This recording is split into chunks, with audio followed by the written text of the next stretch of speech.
Okay, so let's give this a try. So the idea is that you are going to learn that there are three acceptable forms for linear equations. So today is 117, if you're keeping track of that sort of thing.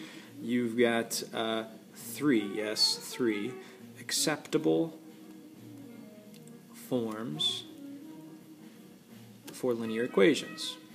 Now you already know one of these.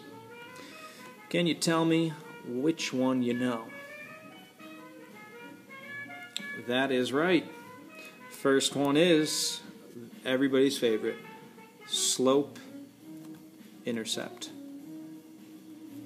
Right? And in slope-intercept form, the generic form being y equals mx plus b, you know that you can determine both the slope and the y-intercept. So this is useful. We can use that to graph, we can analyze equations, we can write equations if we know these two things. This is what we've been doing basically for the last month or two. So for an example, if I say, sure, y equals 2x minus 1, immediately you know that the slope is 2 and the y-intercept is negative 1. And you can use that information, again, like I said, to graph, to analyze, and all that good stuff. If you had started with this information, you could then go into that equation, right? Well, there is a second and third form. We're going to look at just the second today. That happens to be point-slope form. They don't get too fancy when trying to figure out names for these things. You can imagine what you might need to write something in point-slope form. That's right. You need the point and a slope. The form general equation, just like slope-intercept has a general equation, is this, where you might already know that m is obviously going to be representing the slope, and the values that will be plugged in for x1, comma y1 simply represent a point on the line. Right? Okay, so with that being known, some of you might be looking at this and thinking, oh, that looks kind of familiar. We'll talk about this a little bit more tomorrow in class, but it actually is derived from the formula that you may be thinking of, which is, of course, how we find slope. Right? So we'll talk about how did they get from here to there. But with this now being known, this new form being known, if I give you an equation in this form, so if I give you this example, y minus 3 equals 2 times x minus 7, you should be able to tell me something about this, about the line, the characteristics of this line. The first thing is obviously that value is the slope. So we now know that the slope is 2. That's cool. What else do you know? Sure, you know that the y-coordinate of the point is going to be a 3, because literally it's plugged in right where the y is, whereas the x-coordinate is going to be 7. So we actually have this information, that the line contains the point 7, 3. Got to be careful with order sometimes, because the y shows up first. You'll write that first in your ordered pair. Obviously, we know that's not correct.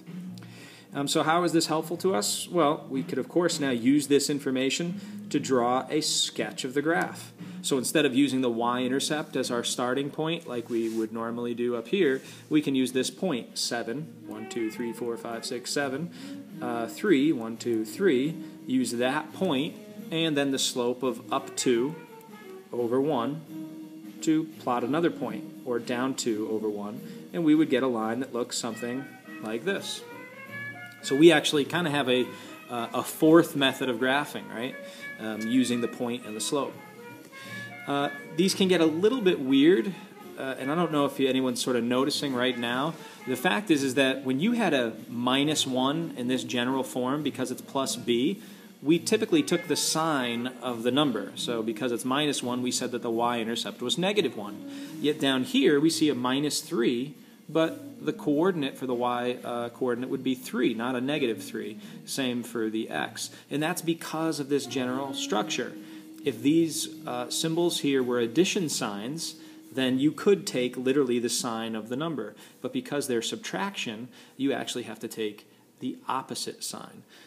So you see a negative 3, you put it in as a positive. You see a negative 7, you put it in as a 7. So that's something you have to really watch because it can definitely mess you up. Let's take a look at another one and say it's y minus 8 equals 1/4 times x. Let's go with plus 12. So looking at this, what do you know? What are the characteristics you know? Sure, the slope is 1/4. That's staring you right in the face. The part you're going to mess up, if you're not careful, is going to be the point. What are the coordinates of the point? Don't say 12, negative 8. That's not right, because you have to now think about it. If it's minus the x-coordinate, the only way you're ever going to get this to be a plus 12 is if it was read as minus negative 12. Right? Subtracting a negative 12 would be plus 12. So therefore the x-coordinate is a negative 12. The y-coordinate is going to simply be an 8. Right? So now you have this information. So what if we start with the information? What if I say, all right, here's my example. You've got yourself a line that has the slope of, let's say, 4/5. And you say that there's the point negative 10, 13. Okay, so I'm telling you there is a line with these two characteristics. I want you to write me the equation of that line. Well, back in the day, you'd have been like, oh, really? Okay, so you only knew slope-intercept, so you would have to plug in the things you knew, right, which was the y, the x. You would plug it all in. It would be like this, 4/5 times negative 10. Plus b. You'd then go and simplify that up. That's going to get you a negative 8 plus b, and then you're going to add that. So you get a b of 21. So since we know what b is and we know what the slope is, we could now write the equation in slope-intercept because this was the only form you knew. This is what all of you would do. Well, now if I haven't specified what form, you actually have the option, and watch how easy this is. I'm going to write it in point-slope form, which I know looks like this. So let's see, I'm going to plug in m of 4/5. I'm going to plug in x of a negative 10. So when I subtract a negative 10, it's going to actually look like plus 10. And then over here, I'm going to have y minus 13. I'm done. All done. All done. I have the equation in point-slope form. So I don't actually have to find b. However, there's another way that I can use this form. Instead of finding b this way, I can actually rewrite this equation in slope-intercept form. And some of you might already be thinking about how you could do that, right? You're going to take the 4/5 and distribute it. So you're going to have y minus 13 equals 4/5 x. And if I distribute to the 10, you're going to wind up with plus 8, and then you can simply add 13 to isolate the y, and you'll have y equals 4/5 x, and when you add 13, you get 21. Huh, didn't we just see that? Well, we sure did. We saw it right there. Because whether you find b this way or use point-slope form, you can get it down to slope-intercept. So while slope-intercept, it's still the king. It is the equation we want to know how to get to.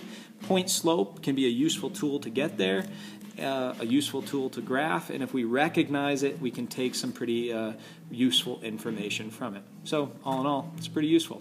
All right, I hope that explains things. We will go into this a little bit more detail tomorrow. Make sure you took notes, and I'll see you tomorrow.